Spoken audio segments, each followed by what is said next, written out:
Good morning, dear colleagues. Can I ask you to take your seats?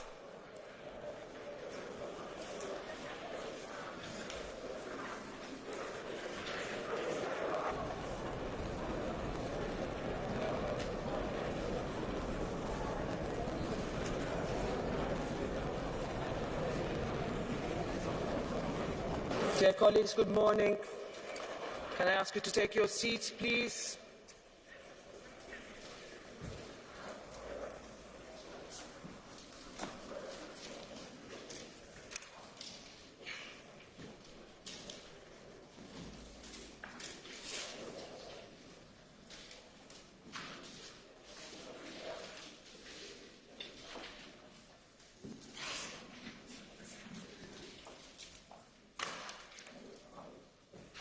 Once again, good morning to all of you, dear colleagues. First of all, I am pleased to welcome the President of the European Commission, Ursula Von der Leyen, to our European Parliament for the annual State of the European Union address. It is also very much a special honor to have Olena Zelenska with us on this important day.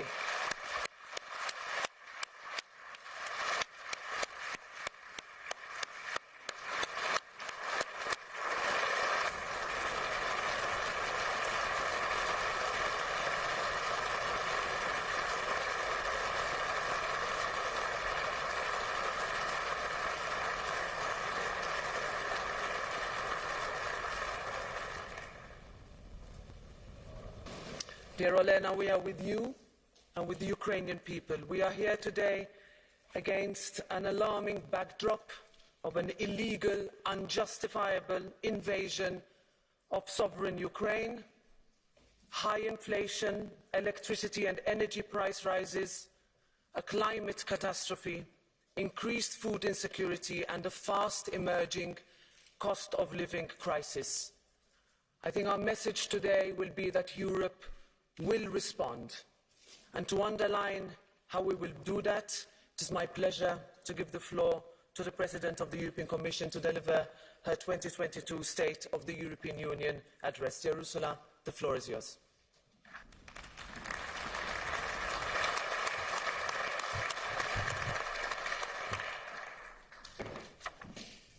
Thank you, Madam President, honourable members, my fellow Europeans. Never before has this Parliament debated the state of our Union with war raging on European soil. And we all remember that fateful morning in late February. Europeans from across our Union woke up dismayed by what they saw, shaken by the resurgent and ruthless face of evil, haunted by the sounds of sirens and the sheer brutality of war. But from that very moment on, a whole continent has risen in solidarity. At the border crossings where refugees found shelter, in our streets filled with Ukrainian flags, in the classrooms where Ukrainian children made new friends. From that very moment, Europeans neither hid nor hesitated. They found the courage to do the right thing. And from that very moment, our Union as a whole has risen to the occasion.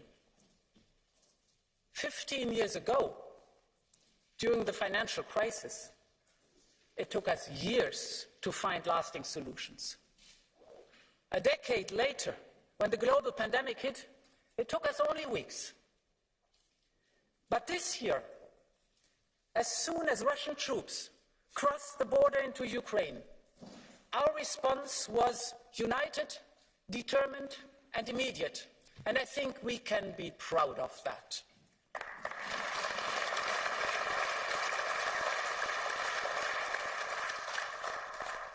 We have brought Europe's inner strength back to the surface. And we will need all this strength. The moments ahead of us will not be easy, be it for the families who are struggling to make ends meet, or businesses who are facing tough choices concerning their future. And let us be very clear, much is at stake, not just for Ukraine, but for all of Europe and the world at large. And we will be tested by those who want to exploit any kind of division between us. And this is not only a war unleashed by Russia against Ukraine, this is also a war on our energy, it's a war on our economy, it's a war on our values, it is a war on our future. It is about autocracy against democracy. And I stand here with the conviction that with the necessary courage and with the necessary solidarity, Putin will fail and Ukraine and Europe will prevail.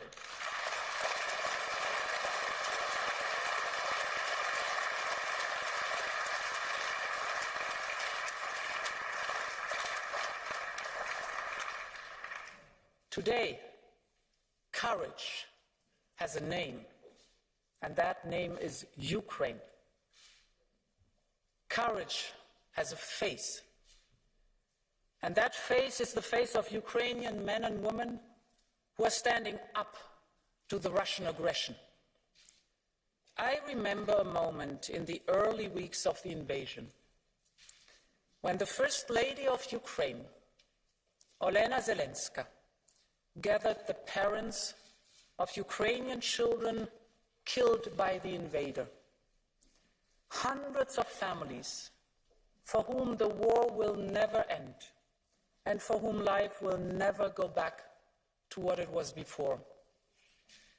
We saw the First Lady leading a silent crowd of heartbroken mothers and fathers and hang small bells in the trees, one for every fallen child. And now these bells will ring forever in the wind. And forever, the innocent victims of this war will live in our memories. And yes, she's here with us today. My dear Olena Zelenska, it took immense courage to resist Putin's cruelty. But you found the courage, and a nation of heroes has risen. Today Ukraine stands strong because an entire country has fought, street by street and house by house. And we are seeing in the last days the bravery of the Ukrainians is paying off. Ukraine stands strong because people like your husband, President Zelensky, have stayed in Kyiv to lead the resistance, together with you and your children. You have given courage to a whole nation.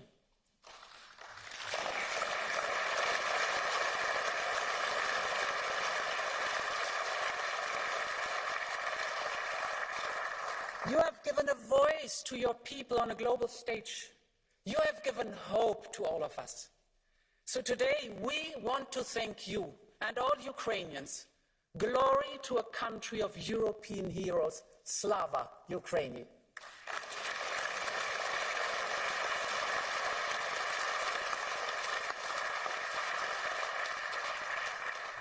Europe's solidarity with Ukraine will remain unshakable.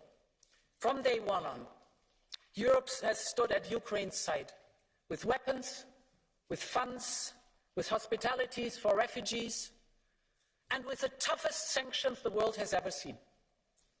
Russia's financial sector is on life support. We have cut off 3/4 of Russia's banking sector from international markets. Nearly 1,000 international companies have left the country. The production of cars fell by 75% compared to last year. Aeroflot is grounding planes because there are no more spare parts. The Russian military is taking chips from dishwashers and refrigerators to fix their military hardware because there are no semiconductors anymore. Russia's industry is in tatters.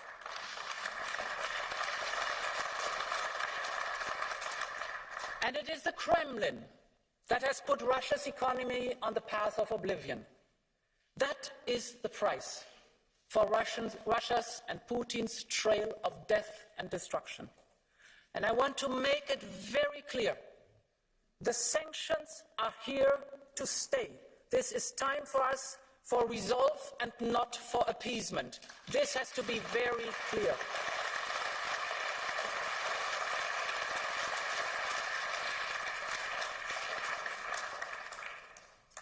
The same is true for our financial support for Ukraine.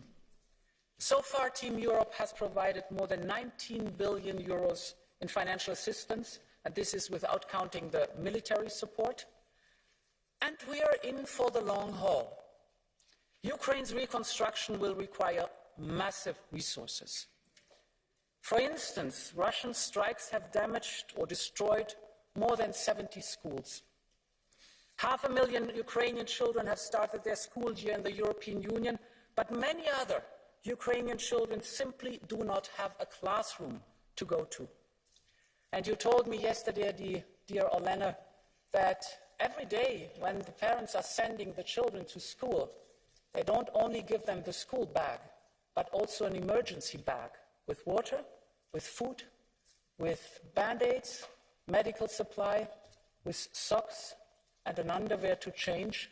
And just imagine you send in the morning your child to school, handbag to school, and you do not know whether you're going to be reunited in the afternoon after school. So, my dear Olena, I am announcing that we will work with you to support the rehabilitation of damaged Ukrainian schools. We will provide what you need. This is 100 million euros, because the future of Ukraine begins in the schools and with the children.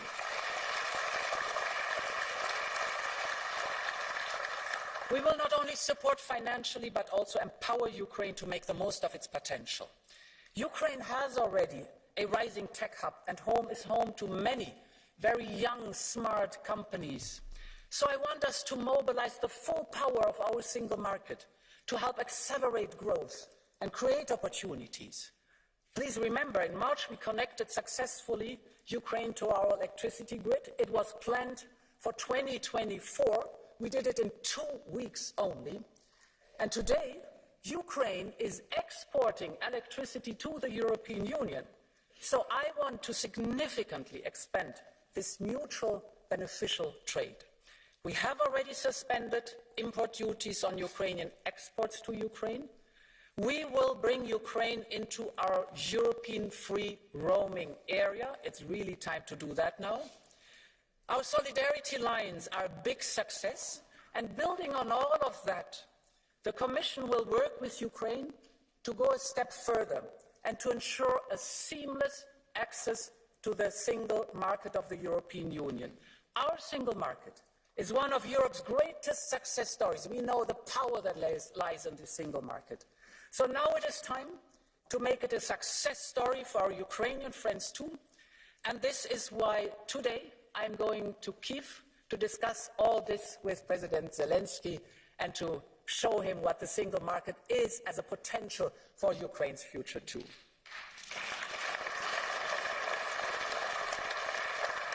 My honorable members, one lesson from this war is we should have listened to those who know Putin, to Anna Politkovskaya and all the Russian journalists who exposed the crimes and paid the ultimate price.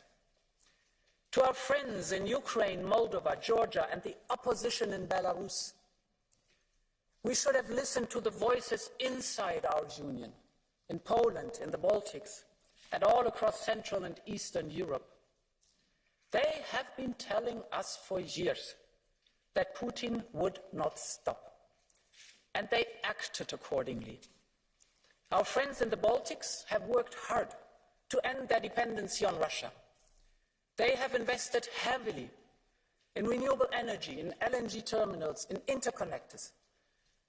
They made the experience, yes, this comes at a cost, but dependency on Russian fossil fuels comes at a much, much higher price. So we have to get rid of this dependency all over Europe. As you know, therefore, we agreed to join storage. We are now at 84%. That's good. We're overshooting our targets. But unfortunately, this will not be enough. We have to diversify away from Russia to reliable suppliers like the United States and Norway and Algeria and others. Two figures that are interesting. Last year, Russian gas accounted for 40% of our imported gas. Today, it's down to 9%. But we also see that Russia keeps actively manipulating our energy market. I mean, they prefer to flare the gas instead of sending it to Europe according to the contracts that are existing. So this market is not functioning anymore. And in addition, the climate crisis is heavily weighing in our bills. Heat waves have boosted electricity demand, droughts shut down hydro and nuclear plants, and as a result, prices have risen by more than 10 times compared to before the pandemic. Making ends meet is becoming a source of anxiety for millions of businesses and households in the European Union. But we also see how Europeans are coping with this challenge. Think of the workers in ceramic factories in central Italy who have decided to move their shifts to the early morning to benefit from the lower energy prices. And just imagine the mothers and fathers among those workers having to leave home early when the kids are still sleeping because of a war they have not chosen. This is one example in a million of examples of Europeans adapting to the new reality. And I want our union to take example from its people. So reducing demand during peak hours will make supply last longer, and it will bring prices down. This is why we're putting forward measures for member states to reduce their overall electricity consumption. And then targeted support is needed for small and medium enterprises, like the glass makers across Europe who can no longer turn on their ovens, or for single parents facing one daunting bill after the next if they look at electricity. Millions of Europeans need support. This is why we are proposing a cap on the revenues of companies that produce electricity at low costs. These companies are making revenues they never accounted for, they never even dreamt of. And don't get me wrong, in our social market economy, profits are okay, they are good. But in these times, it is wrong to receive extraordinary record revenues and profits benefiting from war and on the back of our consumers. In these times, profits must be shared and channeled to those who need it most.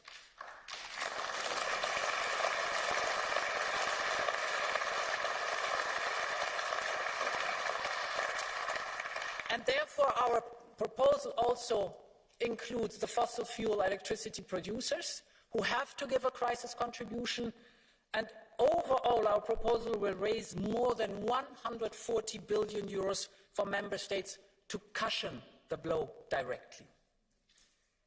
These are all emergency and temporary measures we are working on, including our discussion on gas price caps.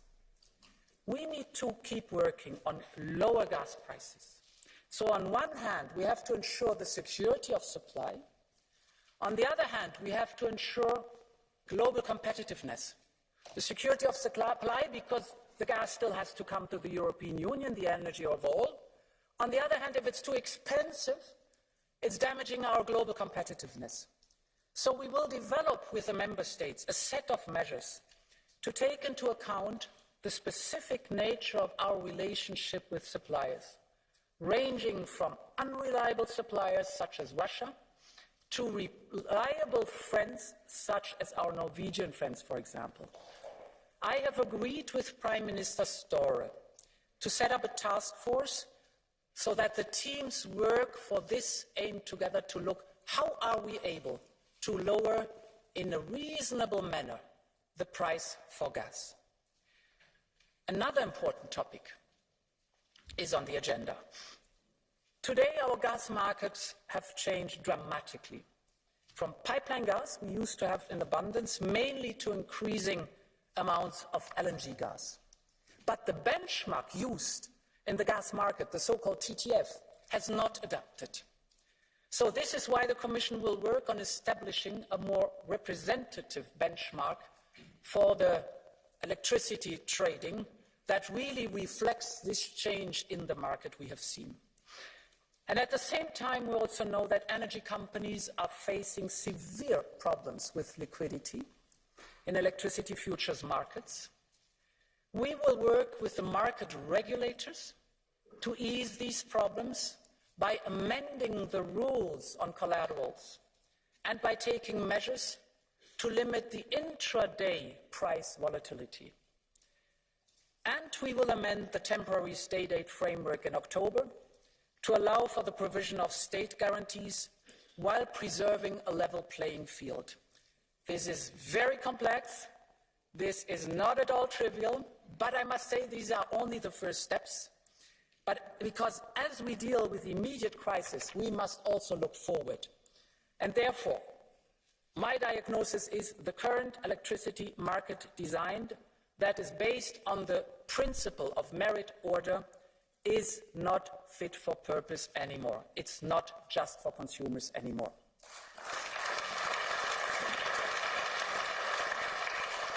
Consumers should reap the benefits of low-cost renewables. That must be the purpose.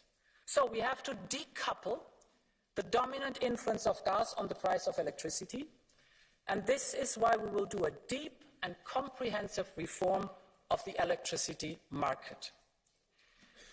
Now, honourable members, there is one important point.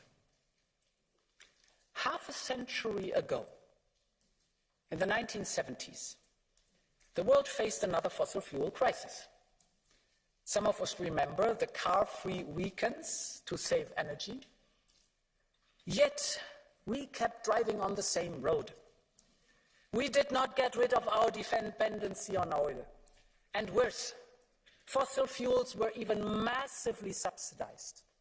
This was wrong, not just for the climate, but also for our public finances and for our independence as we know today. And we're still paying the price for that.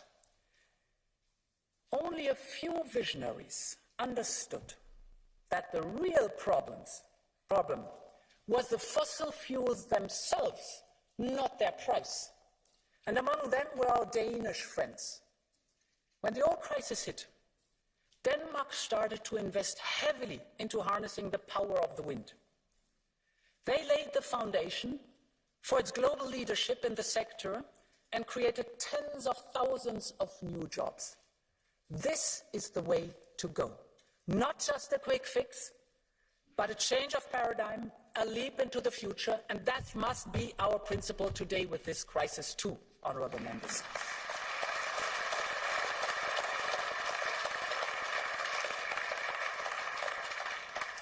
Mesdames et Messieurs les députés, la bonne nouvelle est que cette transformation nécessaire a commencé. Elle a lieu en mer du Nord et en mer Baltique, où nos États membres ont massivement investi dans l'éolienne en mer. Elle a lieu en Sicile, où la plus grande usine solaire d'Europe produira bientôt la toute dernière génération de panneaux solaires. Et elle a lieu dans le nord de l'Allemagne, où les trains régionaux roulent désormais à l'hydrogène vert. L'hydrogène peut changer la donne pour l'Europe. Nous devons passer du marché de niche au marché de masse pour l'hydrogène. Et avec Repower EU, nous avons doublé notre objectif. Nous voulons produire 10 millions de tonnes d'hydrogène renouvelable d'ici 2030. Pour y parvenir, nous devons créer un animateur de marché pour l'hydrogène afin de combler le déficit d'investissement et de mettre en relation l'offre et la demande future. C'est pourquoi je peux annoncer aujourd'hui que nous allons créer une nouvelle banque européenne de l'hydrogène. European Hydrogen Elle Bank. aidera à This will garantir help to l'achat d'hydrogène, guarantee notamment en utilisant les ressources du Fonds pour l'innovation. supply of hydrogen using money from the Elle pourra Innovation Fund. investir We 3 will be able milliards to d'euros invest 3 billion pour aider à euros construire to le help futur to marché de construct l'hydrogène. a future Et c'est hydrogen ainsi market. que nous allons bâtir that l'économie du futur. is how we C'est will cela build the economy of notre the pacte future. vert pour l'Europe. That is the Green Deal.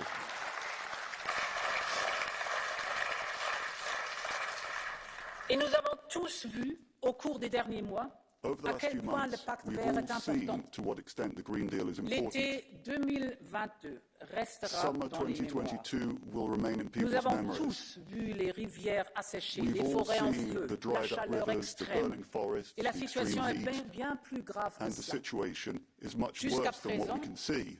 Les glaciers des Alpes ont servi de réserve The d'urgence Alpine pour des glaciers have rivières been an comme le Rhin emergency et le reserve Rhône. for rivers like the Rhone Mais and the comme les Rhine. glaciers d'Europe fondent But plus vite que as jamais, Europe's les glaciers sécheresses are futures melting seront faster beaucoup than plus graves. expected, future Nous devons droughts will travailler be sans much more relâche serious. à l'adaptation We have climatique to work et faire de la tirelessly to nature adapt to notre climate premier change allié. and to make nature Et c'est our pour ça first ally. Notre Union poussera pour un accord mondial That's why our ambitieux union pour will la push for nature. a global Lors de la agreement on conférence nature des that is Nations Unies ambitious sur la when we biodiversité go to the qui se United Nations tiendra Conference à on Montréal Biodiversity, cette année. which will take place in Montreal Et nous this year. ferons de même lors And de la we will COP do the 27 same à Sharm at el-Sheikh. the Mais à COP27 court at Sharm terme, el-Sheikh. Nous devons aussi But être in the mieux short équipés term, pour faire we face also au need to be changement better equipped climatique. to face up to climate Aucun change. pays ne peut lutter No seul country contre les can phénomènes combat météorologiques extrêmes the weather et leurs on forces their own destructrices. and the destructive force Cet of été, extreme weather events.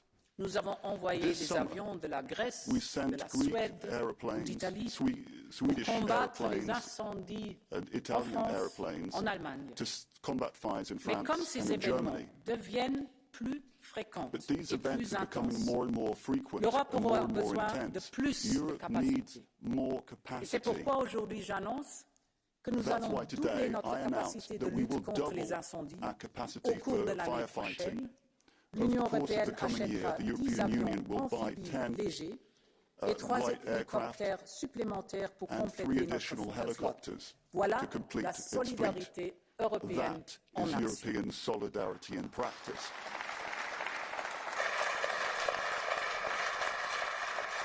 Honourable members, the last years have shown how much Europe can achieve when it is united. After an unprecedented pandemic, our economic output overtook pre-crisis level in record time. We went from having no vaccines to securing over 4 billion of these life-saving vaccines for Europeans and for the whole world. And in record time, we came up with SURE so that people could stay in their jobs even if their companies had run out of work. We were in the deepest recession since World War II, and we achieved the fastest recovery since the post-war boom. And all that was possible because we all rallied behind a common recovery plan. Next Generation EU has been a boost of confidence for our economy, and its journey has only just begun. So far, 100 billion euros have been disbursed to member states. This means 700 billion euros still haven't flown into our economy. Next Generation EU will guarantee a constant stream of investment to sustain jobs and growth. It means relief for our economy, but most importantly, it means renewal. It is financing new wind turbines and solar parks, high-speed train and energy-saving renovations. We conceived Next Generation EU almost 2 years ago, and yet it is still exactly what Europe needs today. So let's stick to the plan and bring the money to the ground. It has to be delivered because it's necessary now as investment. And, honourable members, the future of our children needs both. That we invest in sustainability, but also that we invest sustainably. We must finance the transition to a digital and net zero economy. And yet, we also have to acknowledge a new reality of higher public debt. We need fiscal rules that allow for strategic investment while safeguarding fiscal sustainability. Rules that are fit for the challenges of this decade. And therefore, in October, we will come forward with new ideas for our economic governance. Let me share a few basic principles with you. Member states should have more flexibility on their debt reduction path. But there should be more accountability on the delivery of what we have agreed on.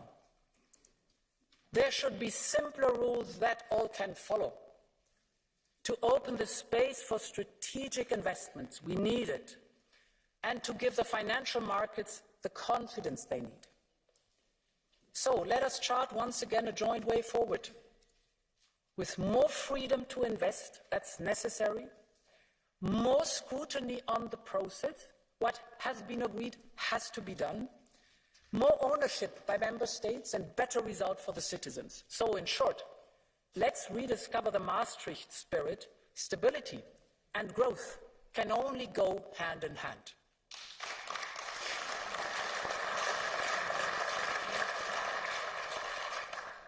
Because, honourable members, as we embark on this transition in our economy, we must rely on the enduring values of the social market economy. It's the beautiful, simple idea that Europe's greatest strength lies in each and every one of us. Our social market economy encourages everyone to excel, but it also takes care of the fragility as human beings. It covers the big risks of life, like poverty, sickness, age. It rewards performance and guarantees protection. It opens opportunities, but it also sets limits. And we need this today even more than ever. Because the strength of our social market economy will drive the green and the digital transition. And our Achilles heel for the small and medium enterprises are basically three things. It's, do we have an enabling business environment? It's the question, do we have a workforce with the right skills? And do we have access to raw materials our industry needs? This will be the three crucial questions to answer right now, to have a future with the model as I've described right now. We must, for our SMEs, remove the obstacles that still hold them back. They must be at the center of this transformation, because they are the backbone of our industry and Europe's long history of industrial prowess. And they have always put their employees first, even and especially in times of crisis. But inflation and uncertainty are weighing especially hard on them.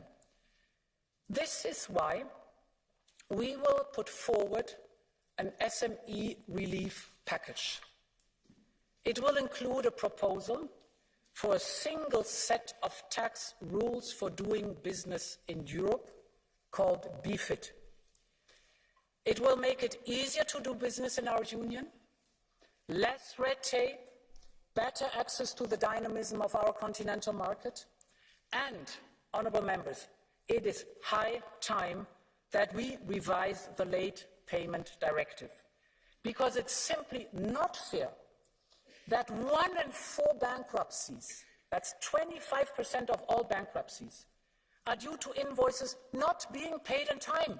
This can't be possible. For millions of family businesses, we have to revise this Late Payment Directive. This will be a lifeline in troubled waters.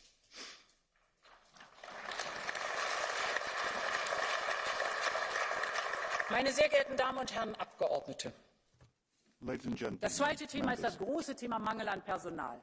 Das ist eine große Herausforderung für Europa und Europas Unternehmen. Die Zahl der Arbeitslosen ist so niedrig wie nie, 6,0%, 6% Arbeitslosigkeit. Das ist gut.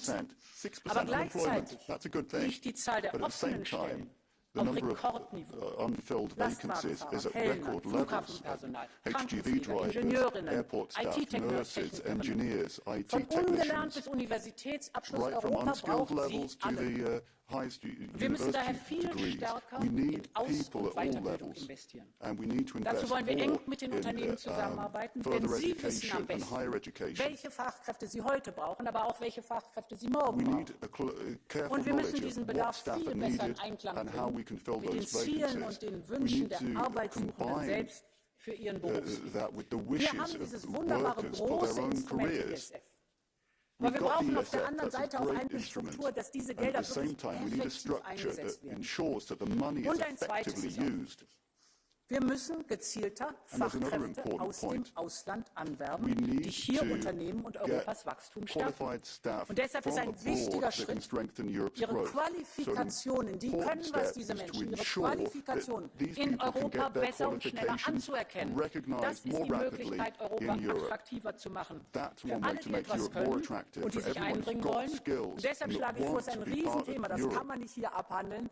Ich schlage vor, dass wir das Jahr So, I 2023 zum the europäischen year Jahr der Aus- und 2023 Weiterbildung machen. should be Lasst uns einen Europe's Schwerpunkt darauf setzen. year of Das ist jetzt der education and richtige training. Schritt. That is the right priority. It's a step forward. Und meine Damen und Herren Abgeordnete, der dritte Punkt, der so Members, wichtig ladies and ist gentlemen, für unsere third kleinen und point is mittleren very Unternehmen und important. unsere Industrie in Our Europa. small and medium-sized companies, all of our industrial Ganz sector, unabhängig davon, ob wir über Well, it doesn't maßgeschneiderte matter Chips für die virtuelle whether we're Realität talking sprechen, haben wir viel gemacht in about diesem Parlament, chips, oder über Speicherzellen für augmented Solaranlagen. reality, storage Zugang for zu solar power Rohstoffen facilities. ist But access entscheidend to commodities, für to den raw Erfolg materials unserer is decisive for Transformation the zu success einer of our nachhaltigen transformation und to a digitalen sustainable and digital economy. Lithium und seltene Erden Lithium and rare werden earths bald wichtiger sein als are going to Öl be und Gas. more important soon than Und oil and allein gas are unser today. Bedarf an seltenen Erden Our wird sich needs bis for raw earths 2030 alone, for verfünffachen. rare earths alone, will be multiplied Einerseits ist das ein fivefold gutes by Zeichen, 2030. denn es zeigt, mit welchem Tempo wir beim I think europäischen this Green Deal just vorankommen. shows how rapidly Problem we're ist nur, moving forward on the European Green Deal. Dass derzeit The problem is ein einziges Land that at fast the moment there's just komplett one den country gesamten that Markt almost beherrscht. completely controls the entire market. Wir müssen verhindern, dass wir erneut in We eine need to Abhängigkeit avoid geraten, finding wie wir sie ourselves jetzt stuck in erleben bei Gas dependence, und Öl. the kind of dependence that we now see with oil and gas. Dazu müssen viele Schritte getan werden, A lot of steps aber in must diesem be Punkt taken kommt auch unsere on that Handelspolitik ins front. Spiel. But trade policy Wir brauchen comes neue into question Partnerschaften. there. We Denn need new geografisch partnerships.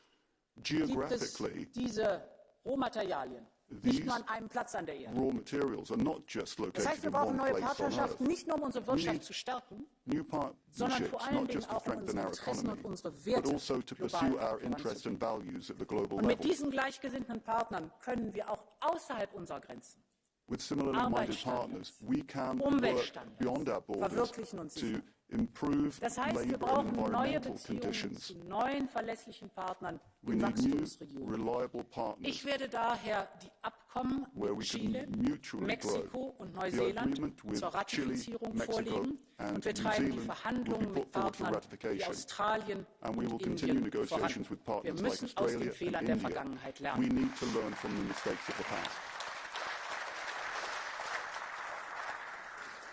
But securing supplies is only a first step. The processing of these metals is just as critical. And today, China controls the global processing industry. Almost 90% of rare earth and 60% of lithium are processed in China. So we will identify strategic projects all along the supply chain, from extracting to refining, from processing to recycling, and we will build up strategic reserves where supply is at risk. This is why today I am announcing a European Critical Raw Materials Act. We know that this approach can work, because remember, 5 years ago, Europe launched the Batteries Alliance, and soon 2/3 of the batteries we need, we will produce here in Europe. That's a big success story. Last year I announced the European Chips Act, and the first chips gigafactory will break ground in the coming months. So we now need to replicate this success for raw materials.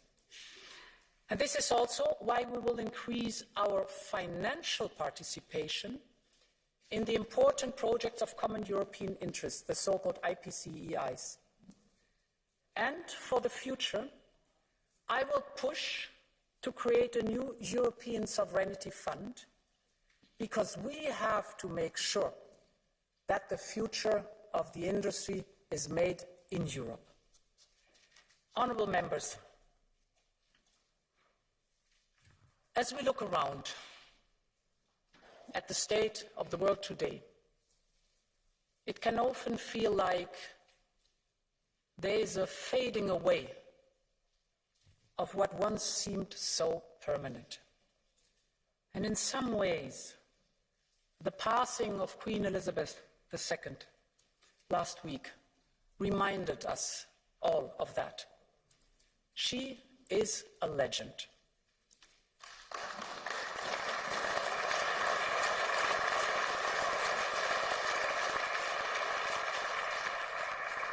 She was a constant throughout the turbulent and transforming events in the last 70 years, stoic and steadfast in her service, but more than anything, she always found the right words for every moment in time. From the calls she made to war evacuees in 1940 to her historic address during the pandemic, she spoke not only to the heart of her nation, but to the soul of the whole world. And when I think of the situation we're in today, her words at the height of the pandemic still resonate with me. She said, "We will succeed, and that success will belong to every one of us." End of quote. She always reminded us that our future is built on new ideas and founded in our oldest values. Since the end of World War II, we have pursued the promise of democracy and of the rule of law. And the nations of the world have built together an international system promoting peace and security, justice and economic progress. Today, this is the very target of Russian missiles. What we saw in the streets of Bucha, in the scorched fields of grain, and now in the gates of Ukraine's largest nuclear plant, is not only a violation of international rules, it is the deliberate attempt to discard them once and for all. That we have to know. And this watershed moment in global politics calls for a rethink of our foreign policy agenda. This is the time to invest in the power of our democracies. This work begins with a core group of our like-minded partners, our friends in every single democratic nation on the globe. We see the world with the same eyes. We share the same values, and we should mobilize our collective power to shape global goods. We should strive to expand the core of these democracies. The most immediate way to do this is to deepen our ties and strengthen democracies on our continent. This starts with those that are already on the path to our union. We must be at their side by every step and every day, because the path towards strong democracies and the path towards our union are one and the same. And so I want to know the people of the Western Balkans, Ukraine, Moldova and Georgia, to know, and I think I speak in the name of this noble house, you are part of our family, you are the future of our union and in our union, and our union is not complete without you. This has to be the message.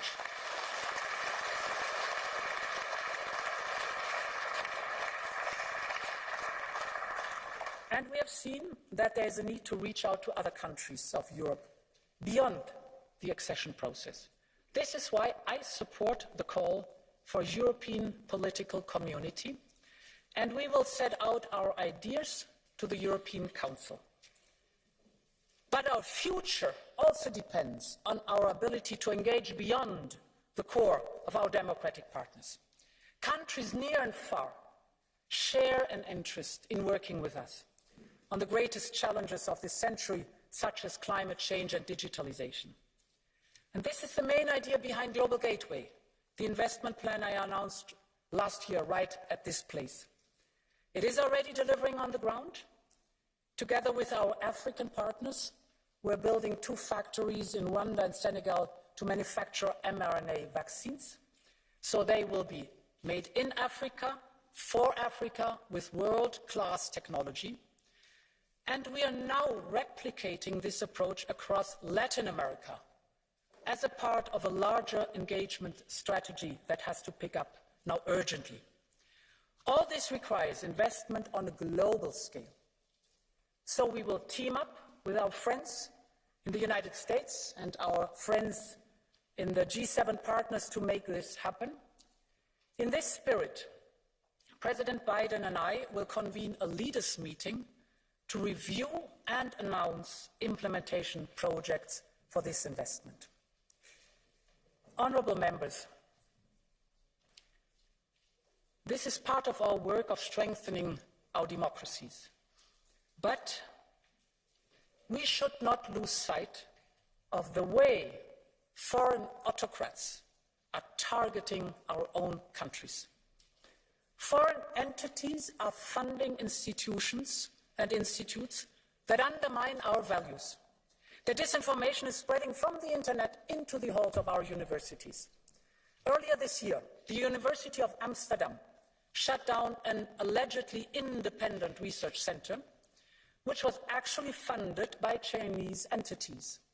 And this center was publishing so-called research on human rights, dismissing the evidence of forced labor camps for Uyghurs as rumors. These lies are toxic for our democracies. And let's think about this. We introduced legislation to screen foreign direct investment in our companies for security reasons. That's correct, that's good that we did it. But if we do that for our economy, shouldn't we do the same for our values? We need to better shield ourselves from malign interference. And this is why we will present a Defense of Democracy Pact.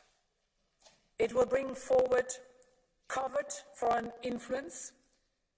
It will shed the light on shady funding. We will not allow any autocracy's Trojan horses to attack our democracies from within. For more than 70 years, our continent has marched towards democracy. But the gains of our long journey are not assured. And many of us have taken democracy for granted for too long, especially those who, like me, who have never experienced what it means to live under the fist of an authoritarian regime. Today, we all see that we must fight for our democracies. Every single day, every single minute. We must protect them both from the external threats they face, but also from the vice that corrode them from within. It is my Commission's duty and the most noble role to protect the rule of law. So let me assure you, we will keep insisting on judicial independence. And we will make sure that we protect our budget through the conditionality mechanism.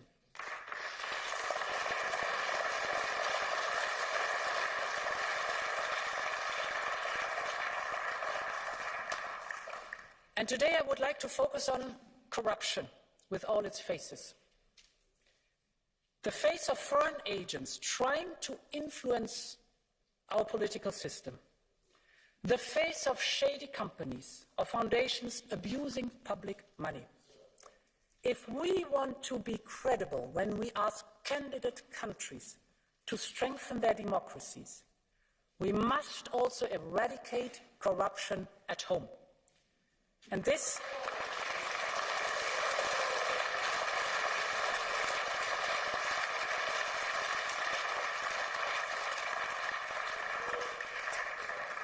And this is why, in the coming year, the Commission will present measures to update our legislative framework for fighting corruption. We will raise standards on offences such as illicit enrichment, trafficking in influence, abuse of power, beyond the more classic offences such as bribery. And we will also propose to include corruption in our human rights sanctions regime, our new tool to protect our values abroad.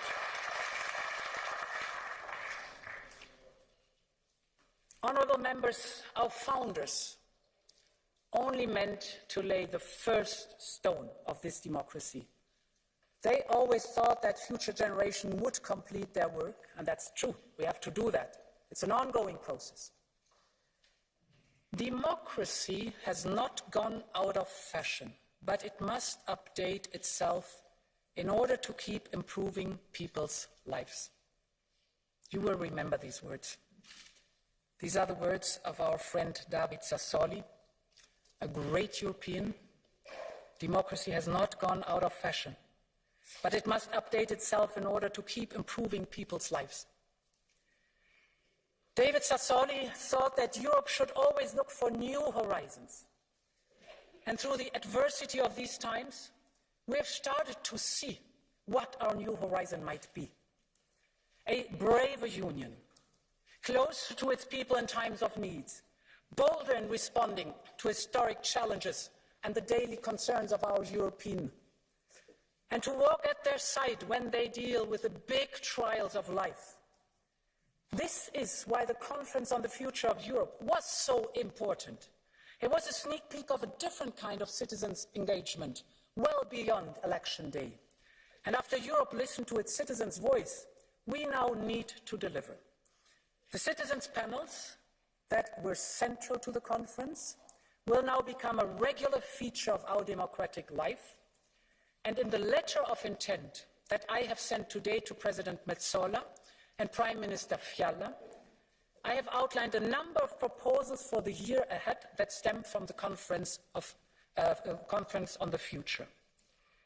They include, for example, a new initiative on mental health. We should take much better care of our friends and partners and beloved ones. And for many who are burdened with anxiety and who are lost, appropriate, accessible, that's so important, and affordable support can be life-saving. We know that this support is not there today. Excessive, affordable, and appropriate support.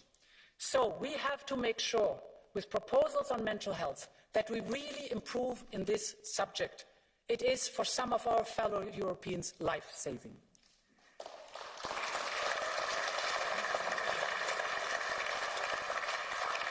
Honourable members, democratic institutions must constantly gain and regain the citizens' trust.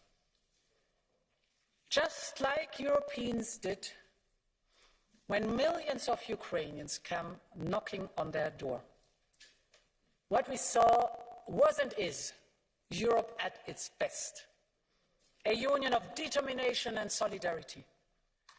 But this determination and drive for solidarity is still missing in our migration debate. Our actions towards Ukrainian refugees must not be an exception.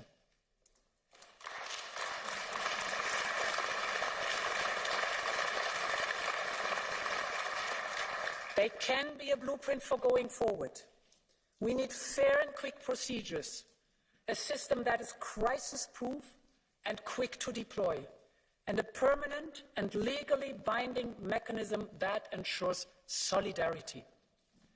And at the same time, we need effective control of our external borders, in line with the respect of fundamental rights. I want a Europe that manages migration with dignity and respect. I want a Europe where all member states take responsibility for the challenges we all share. I want a Europe that shows solidarity to all member states. We have progress on the pact. We now have the roadmap, and we now need the political will to move forward and to match. Honourable members, 3 weeks ago, I had an incredible opportunity of joining 1,500 young people from all over Europe and all over the world that gathered in Tesi. They have very different views. They come from very different countries. They speak different languages. They have different backgrounds. And yet, there's something that connects them. They share a set of values and ideals. They believe in these values. They are determined to reach them. They are passionate about something that is larger than themselves. And this generation is a phenomenal generation. It's a generation of dreamers and makers. And in my last State of the Union, I told you that I would like Europe to look more like these young people. We should put their aspirations at the heart of everything we do. And the place for this is in our founding treaties. Every action that our union takes should be inspired by a very simple principle, that we should do no harm to our children's future, and that we should leave the world a better place for the next generation. And therefore, honourable members, I believe that it is time to enshrine solidarity between generations in our treaties. It is time to renew the European promise. And we also need to improve the way we do things and the way we decide things. Some might say this is not the right time. But if we are serious about preparing for the world of tomorrow, we must be able to act on the things that matter the most for people. And as we are serious about a larger union, we also have to be serious about reform. So as this Parliament has called for, I believe the moment has arrived for a European Convention.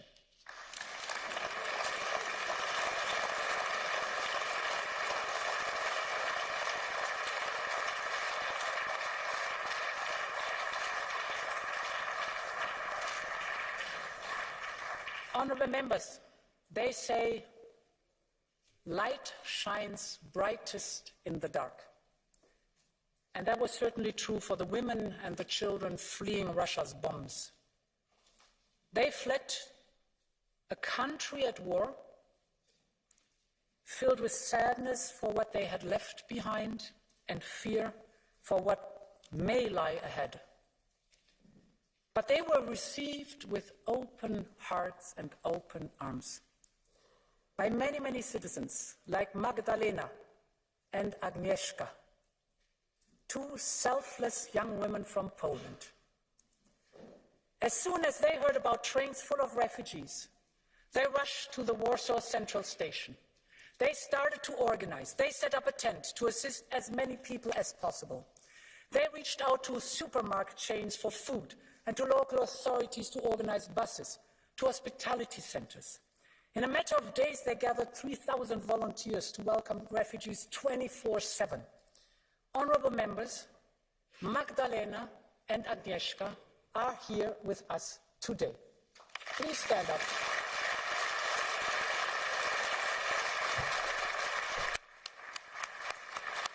Magdalena, stand up.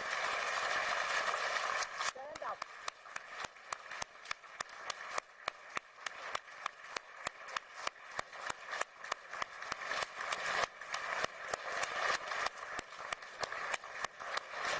Their story is about everything our union stands and strives for. It is a story of heart, character and solidarity. They showed everyone what Europeans can achieve when we rally around a common cause. This is Europe's spirit, a union that stands strong together, a union that prevails together. Long live Europe. Thank you.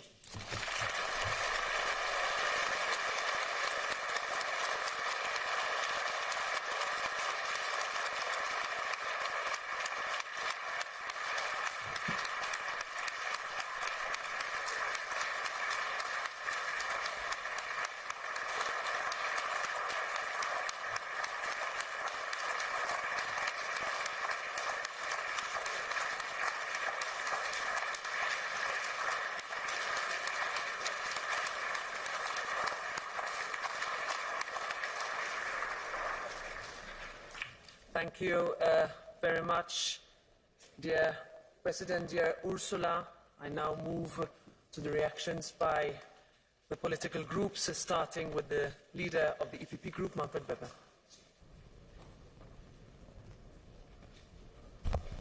Madam President of the European Parliament, Madam President of the European Commission, Madam Zelensky, Czech Presidency, dear colleagues. Last week, the hemicycle in Brussels was full with young people. We organized as EPP Group a youth week at the beginning of the autumn session. And during the discussion, Eva Majdel, a young colleague of ours, spoke about a moving encounter during summer. She was in Bulgaria, in a supermarket to check out, and there was a young lady. She didn't speak very well Bulgarian. She talked with her and was an Ukrainian refugee. Young, talented. She was excited to start her university studies, and then war, fleeing, losing loved ones. She was from Mariupol and ending up in uncertainty. That is the brutal reality of Putin's war. And on the other hand, in my constituency, I received a letter from a small bakery. After decades of baking Bavarian bread, he wrote to me, he cannot survive with the high energy costs. The baker told me, Putin is a war criminal, no doubt about this, but how can I survive? These two stories mark the challenge in front of us.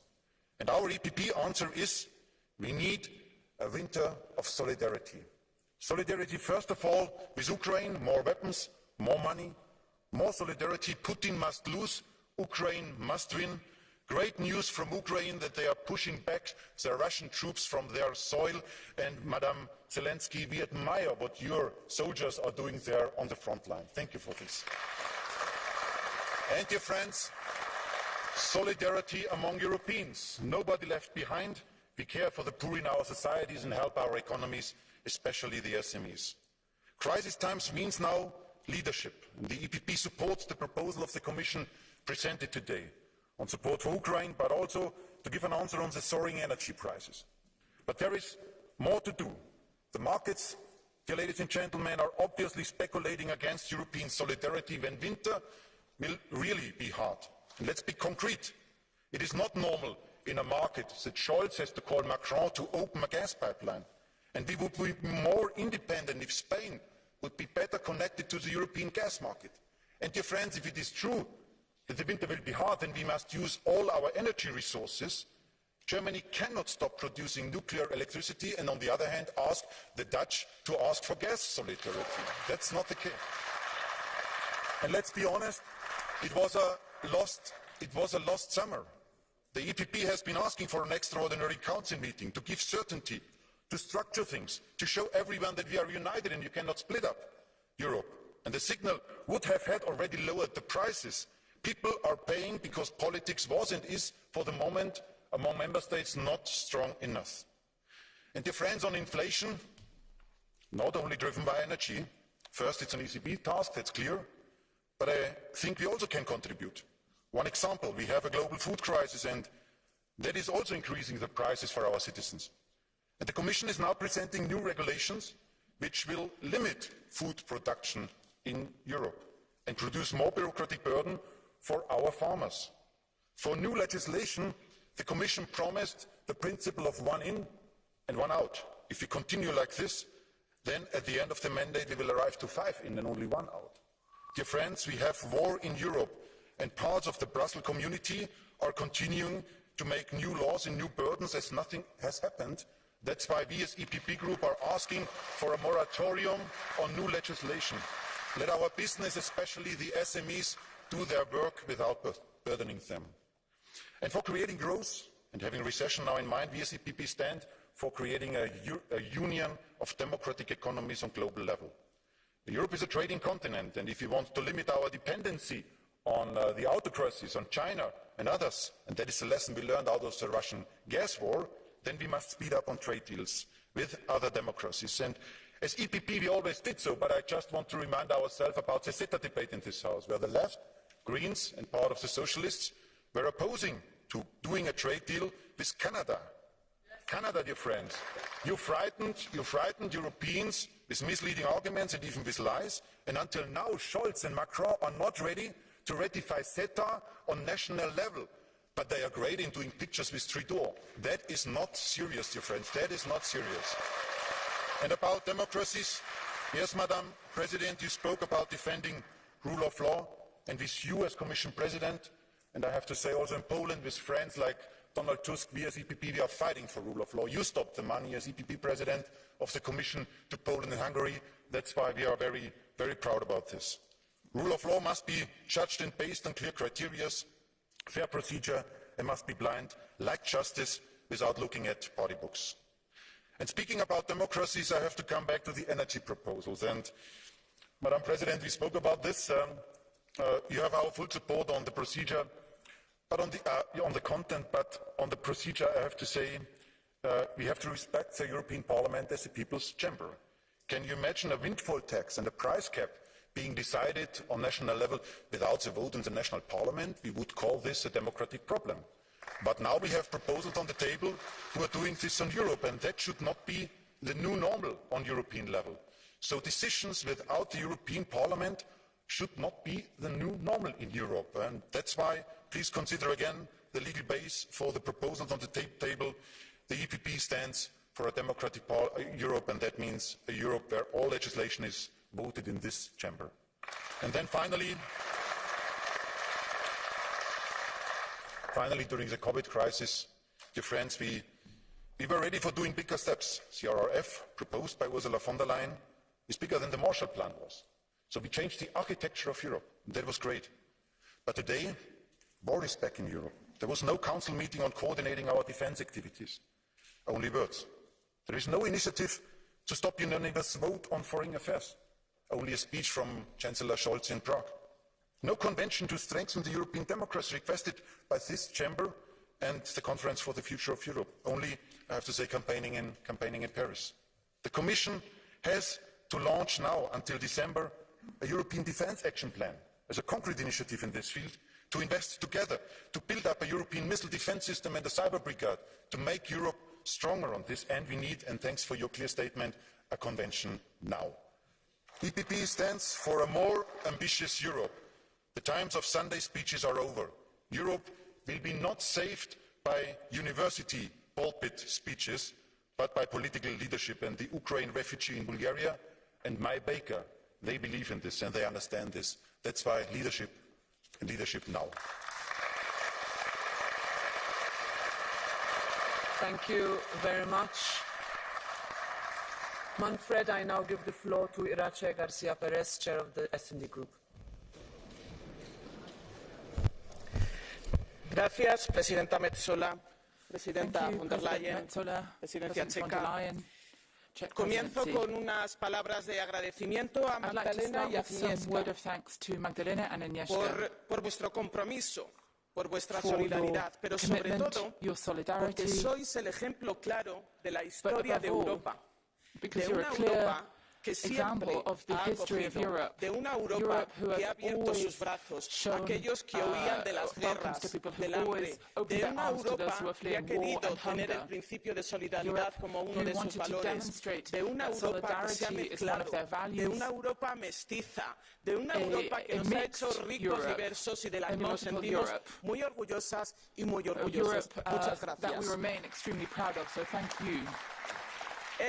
Es difícil analizar el estado de la Unión sin repetir lo que venimos diciendo desde hace tiempo, y es que nos enfrentamos a retos históricos. Lo hemos hecho con la pandemia del COVID y lo estamos haciendo ahora frente a esta guerra iniciada por Vladimir Putin, que amenaza nuestros valores y el equilibrio internacional. Y por eso es tan importante que mantengamos la unidad para reforzar nuestro compromiso por la libertad y la integridad de Ucrania, y al mismo tiempo actuemos con rapidez, ambición y solidaridad para mitigar los efectos económicos y sociales de esta guerra.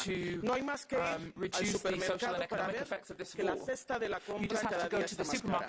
Se han tomado medidas para contener la inflación, pero los precios de los alimentos y del gasóleo parecen no tocar techo.